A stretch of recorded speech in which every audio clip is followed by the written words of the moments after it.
আসসালামু আলাইকুম। নতুন একটা ভিডিও ব্লগে সবাইকে স্বাগতম। আজকে আমি যাচ্ছি উত্তরবঙ্গের সে বিখ্যাত জেলা দিনাজপুর। ঢাকা থেকে দিনাজপুর যাওয়ার দুই ব্যবস্থায় আছে, বাসেও যাওয়া যায়, ট্রেনে যাওয়া যায়। আজকে আমি ট্রেনে যাচ্ছি দিনাজপুর। ঢাকা থেকে 3টা ট্রেন রয়েছে দিনাজপুর যাওয়ার জন্য, একতা এক্সপ্রেস, দ্রুতযান এক্সপ্রেস এবং পঞ্চগড় এক্সপ্রেস। আমি সকাল 10টা 15 মিনিটে আজকে একতা এক্সপ্রেস দিয়ে দিনাজপুর যাচ্ছি। আশা করা যাচ্ছে সন্ধ্যা 7টা-8টা নাগাদ এই ট্রেন দিনাজপুর পৌঁছে যাবে। একটা সুন্দর ভ্রমণের আশা করছি। দেখা যাক দিনাজপুর যাবার পথে কি কি অভিজ্ঞতা হয়, সেটা আপনাদের সাথে শেয়ার করব।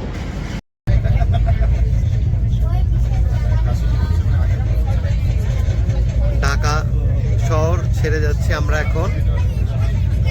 বিমানবন্দর স্টেশন পার হওয়ার পরই ট্রেন এখন গাজীপুরের দিকে যাচ্ছে। আমার সঙ্গে আমার আম্মাকে নিয়ে আমি দিনাজপুর বেড়াতে যাচ্ছি।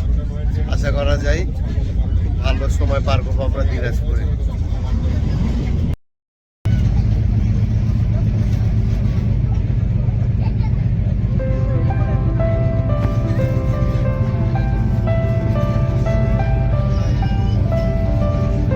সময়ের মধ্যে আমরা যমুনা রেল সেতুতে উঠে গেলাম। আমাদের ট্রেন যমুনা রেল সেতু পার হচ্ছে। নদীতে এখন পানি অন্য সময়ের চেয়ে অনেক কম আছে। বর্ষাকাল যে পরিমাণ পানি দেখা যায়, সামনে কিন্তু শীতকাল আসছে, পানি কম এখন নদীতে।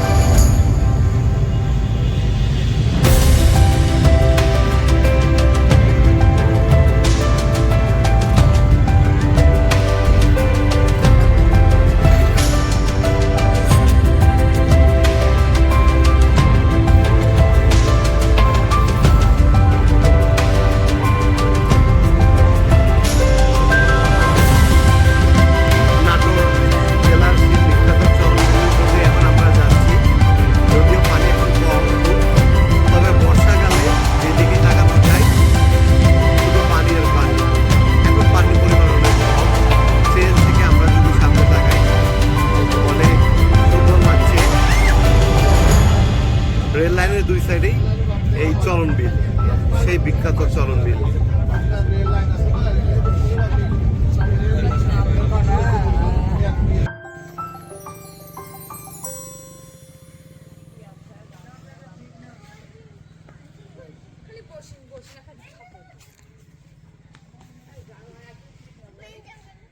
কালকে দুপুরে আমরা ওখানে দাওয়াত আছে, ওখানে দাওয়াত খাই নাকি দাওয়াতে।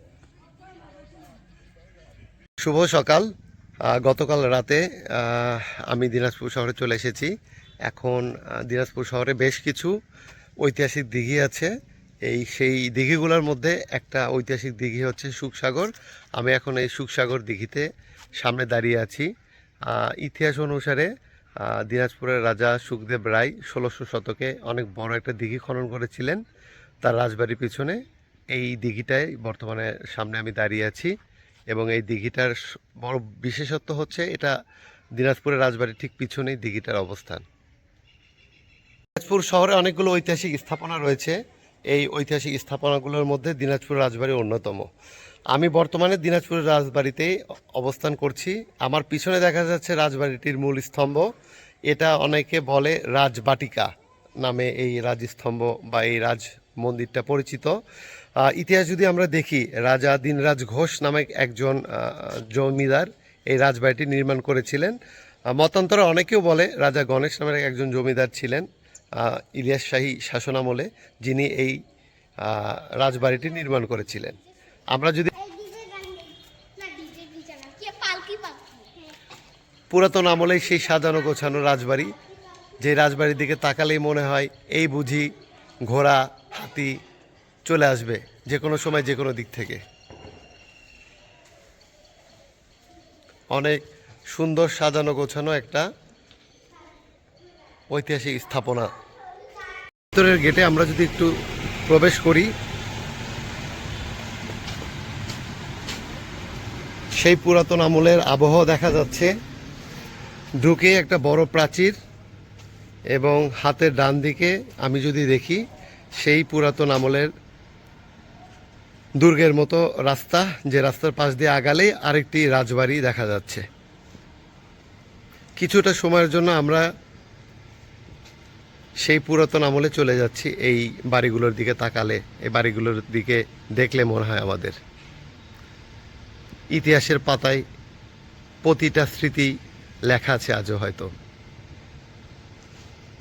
দিনাজপুর রাজাদের সেই গৌরবোজ্জ্বল ইতিহাস আমরা একটু ঘাটলেই দেখতে পারবো।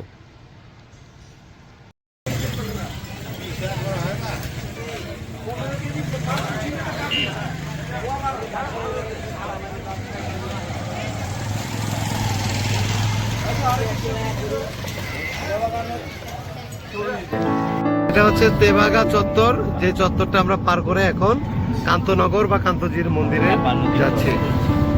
সামনে হচ্ছে ঢেপা নদী।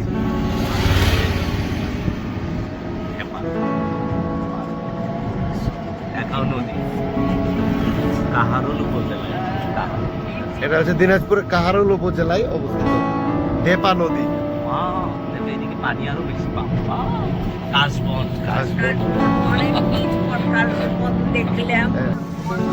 আমরা কোথায় যাচ্ছি এখন? কান্তনগর মন্দির পরিদর্শনে।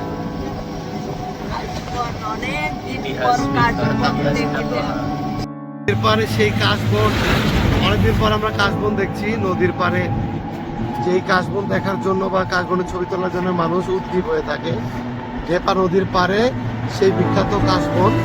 এবং আমরা এখন যাচ্ছি বাংলাদেশের অন্যতম প্রাচীন নিদর্শন, টেরাকোটার নিদর্শন যেটা বলা হয়, সেই কান্তনগর মন্দিরে। ডান দিকে দেখেন, এদিকে দেখেন নয়াবাদ মসজিদের মোগল আমলের একটা স্থাপনা আছে এই পাশে, নয়াবাদ। কান্তজিউ মন্দিরের প্রবেশ পথে এখন আমরা আছি। এটা হচ্ছে কান্তজিউ মন্দিরের চত্বর। কান্তজিউ মন্দিরের চত্বরটা দেখলেই বোঝা যাচ্ছে খুব সবুজে আচ্ছাদিত একটা সুন্দর জায়গা। এবং প্রতি বছর শীতের শুরুতে এই রাসমেলা হয় এবং সামনে দেখা যাচ্ছে একটা সুন্দর বটগাছ। মেলা অবশ্যই উত্তরবঙ্গের একটা বিখ্যাত মেলা হিসেবে গণ্য করা হয় এবং দূর দূরান্ত থেকে মানুষ এই মেলাতে অংশ নেয়। কারণ এটা হচ্ছে আমাদের উত্তরবঙ্গের খুব বিখ্যাত মেলাগুলোর মধ্যে একটা রাসমেলা। দিকে তাকাই, এই সেই বিখ্যাত যেটাকে বলা হয় টেরাকোটার নিদর্শন কান্তজিউ মন্দির বা কান্তনগর মন্দির। যে টেরাকোটার মন্দির আর খুব একটা দেখা যায় না। এটাই হচ্ছে একটা অন্যতম টেরাকোটার মন্দির। টেরাকোটা কথাটার অর্থ যদি একটু সুন্দরভাবে গুছিয়ে বলতে যাই, তাহলে হচ্ছে যে বিভিন্ন ইতিহাসের অংশ এই মন্দিরের আমরা এই গায়েতে শিলালিপি আকারে বা চিত্রণ বা মুদ্রণ আকারে উপস্থাপন করা হয়েছে। বাংলাদেশের অন্যতম সুন্দর একটা মন্দির এটা, অন্যতম নিদর্শন যেটাকে বলা হয়। 1704 সালে এই মন্দিরটার নির্মাণ কাজ শুরু হয়েছিল এবং 1752 সালে এই মন্দিরটির নির্মাণ কাজ সম্পন্ন হয়।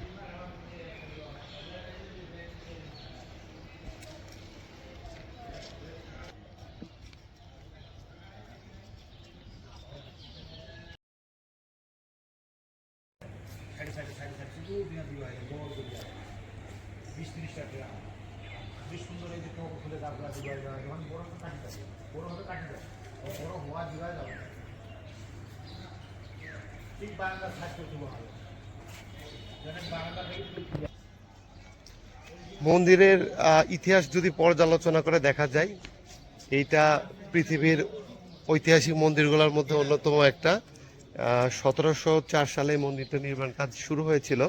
দিনাজপুরের বিখ্যাত মহারাজ প্রাণরাত রায় এই মন্দিরের নির্মাণ কাজ শুরু করেছিলেন এবং খুব সম্ভবত 1752 সালে তারই পুত্র, সুযোগ্য পুত্র মহারাজা রামনাথ রায়ের শাসনামলে এই মন্দিরটা নির্মাণ কাজ সম্পন্ন হয়। 1897 সালে খুব সম্ভবত একটা বড় ধরনের ভূমিকম্প হয়েছিল আমাদের এই উপমহাদেশে। সেই ভূমিকম্প সময় এই মন্দিরের 3টা অথবা 9টা স্তম্ভ ছিল যেগুলো মারাত্মকভাবে ক্ষতিগ্রস্ত হয়েছিল। মন্দিরের চত্বরটা খুবই সাজানো গোছানো এবং বাংলাদেশের অন্যতম প্রাচীন এই পুরাতন মন্দিরের যে বৈশিষ্ট্য, এটা না বললেই না। দেয়ালের প্রতিটা পরতে পরতে লুকিয়ে আছে মানুষের দুঃখ গাথা, মানুষের বেদনার গাথা, এই বাংলার মানুষের ইতিহাসের কথা। একটা অত্যন্ত সুন্দর মনোরম পরিবেশে এই মন্দিরটা সত্যি দেখার মতো, আকর্ষণীয় এবং অতুলনীয়।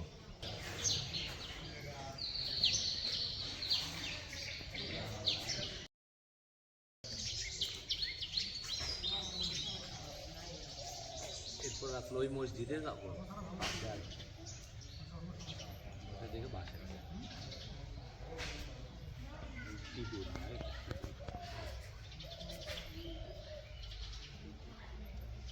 এই মন্দিরের দেয়ালের দিকে আমি যতই তাকাচ্ছি মুগ্ধ হচ্ছি, কারণ দেয়ালের দিকে তাকানোর অর্থই হচ্ছে দেয়ালের প্রত্যেকটা ভাঁজে ভাঁজে লুকিয়ে আছে চিত্রকর্ম, এবং এই চিত্রকর্মগুলো প্রতিটা চিত্রকর্ম নিদর্শন করছে আমাদের ইতিহাসকে, আমাদের ঐতিহ্যকে, আমাদের আদিম মধ্যযুগে আমাদের জীবনযাত্রা কেমন ছিল সেগুলোকে। অত্যন্ত যেটাকে বলা হয় বাংলাদেশের টেরাকোটার একটা অন্যতম নিদর্শন এই মন্দির। দিনাজপুর শহরে ঘুরতে আসলে সবারই উচিত সময় বের করে এই মন্দিরটা অন্তত পরিদর্শন করে যাওয়া। এটা আমাদের একটা অন্যতম মধ্যযুগের একটা নিদর্শন বলা যায়।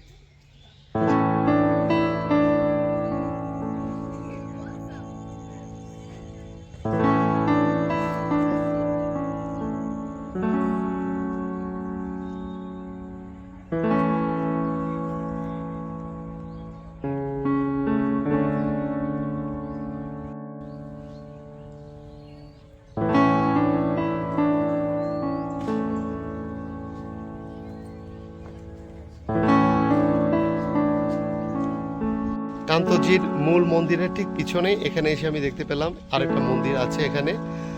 মন্দিরটার সঠিক ইতিহাস অথবা কবে নির্মাণ করা হয়েছে বিস্তারিত ইতিহাস এখানে লেখা নাই বা খুঁজে পাওয়া যাচ্ছে না। তবে নির্মাণশৈলী থেকে এটা বোঝা যাচ্ছে যে অবশ্যই মন্দিরটা কান্তজির মন্দির নির্মাণের অনেক আগেই নির্মাণ করা হয়েছে। মন্দিরের সামনের পরিবেশটা যদি আমি, ধান ক্ষেত, মানুষ বিভিন্ন শাকসবজির চাষাবাদ করেছে এবং তার ঠিক পাশেই পুরাতন একটা স্তম্ভ দাঁড়িয়ে আছে, যেটা ধারণা করা হচ্ছে একটা অনেক পুরাতন মন্দির।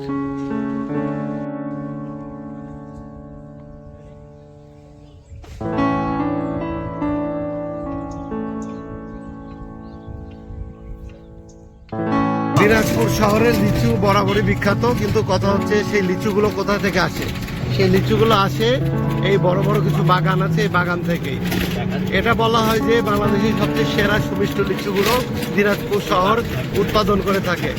এই লিচু বাগানগুলো থেকেই, দিনাজপুর থেকেই প্রচুর পরিমাণ প্রতি বছর বাংলাদেশে লিচু চাহিদা মেটানো হয়।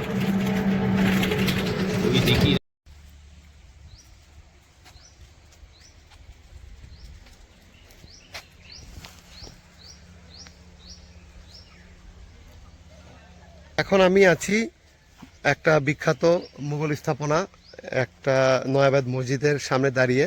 নয়াবাদ মসজিদ হচ্ছে দিনাজপুরের বিখ্যাত কান্তজির মন্দির নির্মাণের সময় যেই কর্মীরা এসেছিলেন পার্শ্ব থেকে, বলা হয় যে সেই কর্মীদের জন্যই, মুসলমান কর্মীদের জন্য এখানে একটা মসজিদ নির্মাণ করা হয়েছিল। মসজিদটি নির্মাণশৈলী মোগল আমলের অন্যান্য যেগুলো মসজিদ ছিল সেগুলোর মতোই, এবং অনেক সুন্দর একটা স্থাপনা এই মোগল আমলের নয়াবাদ মসজিদটি।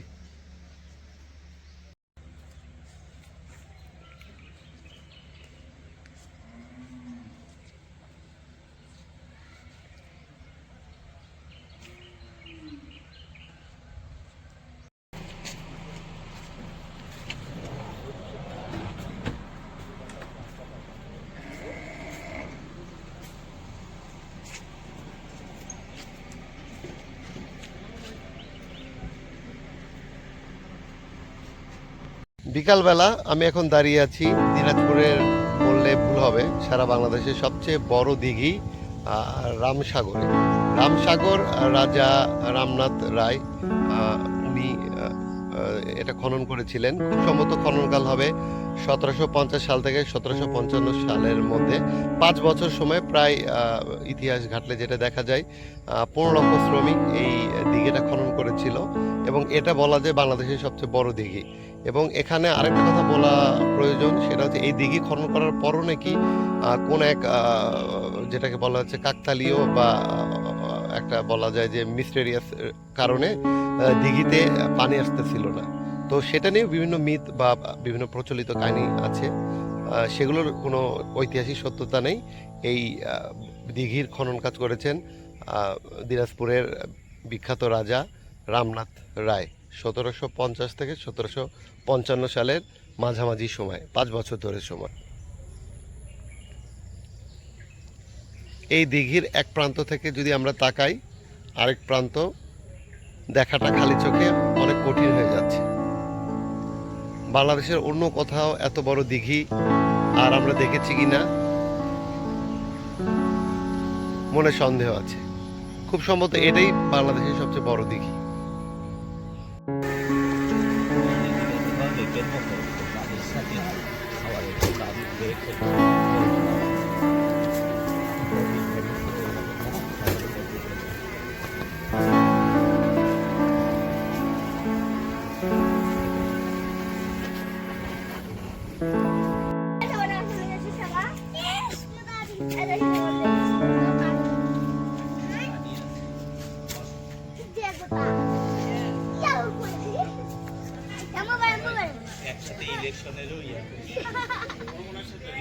আমরা এখন সীমান্ত এলাকায় এসেছি।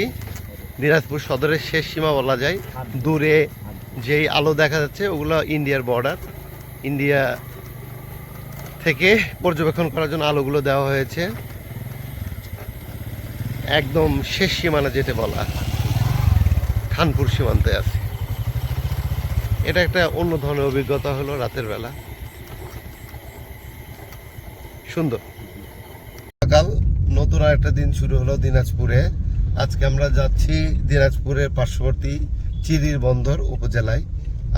এই উপজেলার বৈশিষ্ট্য হচ্ছে এটাকে শিক্ষানগরী বলা হয়। শিক্ষানগরীর অর্থ হচ্ছে আশেপাশে বিভিন্ন অভিভাবকরা তাদের ছেলেমেয়েকে পড়াশোনা করার জন্য চিরির বন্দরে বিভিন্ন স্কুল কলেজ আছে সেখানে পড়তে পাঠায়, আবাসিক। তো দেখা যাক আমরা চিরির বন্দরে আমাদের কেমন লাগে। আমরা এখন চিরির বন্দরের দিকে যাচ্ছি। যাওয়ার পথে ডানে বামে রাস্তার দুই পাশে ধান ক্ষেত। এই ধান ক্ষেতগুলোতে আসলে বিখ্যাত আমরা পোলাওয়ের চাল বলতে যেটা বুঝি, চিনি গুঁড়া কাটারি ভোগ, এগুলো উৎপন্ন হয়। আমরা হয়তো আমাদের পোলাও রান্না করার সময় এই বিখ্যাত চালগুলোই ব্যবহার করি, কিন্তু এগুলোর উৎপত্তিস্থল হচ্ছে এই দিনাজপুর জেলায়। গেলাম সেই বিখ্যাত চিরির বন্দর উপজেলায়। আমি ডানে বামে যেদিকেই দেখছি এখানে সব আবাসিক স্কুলগুলো। এই স্কুলগুলোতে আশেপাশের লোকজন অথবা দূর দূরান্তের জেলা থেকেও মাঝে মাঝে বাবা মারা তাদের সন্তানদেরকে পড়াশোনার জন্য পাঠায়। কাকড়া নদী অতিক্রম করে আমরা এখন বিদায় নিচ্ছি চিচির বন্দর উপজেলা। পরন্ত বিকেলবেলা আমরা এই উপজেলা থেকে বিদায় নিয়ে চলে যাচ্ছি। খুবই সুন্দর মুহূর্ত পার করলাম আমরা। এখানে দাওয়াত খাওয়া হলো এবং একটা মজার ব্যাপার হচ্ছে ঘোড়া চলে যাচ্ছে রাজপথ দিয়ে। হয়তো দিনাজপুর জেলার সে ঐতিহাসিক রাজাদের কথাই মনে করে দিচ্ছে। পরন্ত বিকেল আমরা আমাদের যাত্রা সমাপ্ত করে শহরের দিকে এগিয়ে যাচ্ছি। আমাদের উত্তরবঙ্গের যেটা প্রধান বৈশিষ্ট্য, এখানে ধান ক্ষেতের সমারোহ এবং উত্তরবঙ্গ থেকে প্রচুর পরিমাণে ধান আলু উৎপাদন করে আমরা সারা বাংলাদেশে সরবরাহ করি। আমরা যদি রাস্তার ডানে বামে তাকাই ওই সেটাই দেখতে পাচ্ছি, এখানে শুধু ফসলের ক্ষেত আর ফসলের ক্ষেত। খুব সুন্দর একটা আবহাওয়ার মধ্যে দিয়ে আমরা চলে যাচ্ছি মূল শহরের দিকে। খুব ভালো একটা সময় পার করলাম দিনাজপুর শহরে। 2 দিনের সংক্ষিপ্ত ট্যুর, কিন্তু দিনাজপুর শহরের মূল যেই ঐতিহাসিক স্থানগুলো আছে সবগুলোই প্রায় কাভার করা হয়েছে। এখন সময় এসেছে ঢাকায় যাওয়ার। ট্রেনের জন্য অপেক্ষা করছি। ট্রেন একতা এক্সপ্রেস 11টা 15 মিনিটে উঠে আশা করা যাচ্ছে সকাল 7টার দিকে ঢাকা চলে যেতে পারবো। এখন আমি আমার মামাতো ভাই হারুনকে জিজ্ঞেস করতেছি কেউ যদি দিনাজপুর আসে তাহলে ট্রেনে ঢাকার উদ্দেশ্যে কখন যেতে পারবে? এখানে বলা প্রয়োজন হারুন বাংলাদেশ রেলওয়েতে চাকরি করে। হারুন বলো তুমি।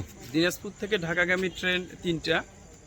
একটা দ্রুতযান এক্সপ্রেস সকাল 9:45 ঢাকার উদ্দেশ্যে ছেড়ে যায়, আচ্ছা। আর একটা 2:20 পঞ্চগড় এক্সপ্রেস ঢাকার উদ্দেশ্যে ছেড়ে যায়, আর একতা এক্সপ্রেস রাতে 11:10 ঢাকার উদ্দেশ্যে ছেড়ে যায়। আচ্ছা, মানে তুমি বলতেছো তিনটা ট্রেনই মূলত পঞ্চগড় থেকে ইনিশিয়েট হয় জি, জি, এবং জি। দিনাজপুর টাচ করে ঢাকার উদ্দেশ্যে ঢাকার চলে উদ্দেশ্যে যায়। ছেড়ে যায়।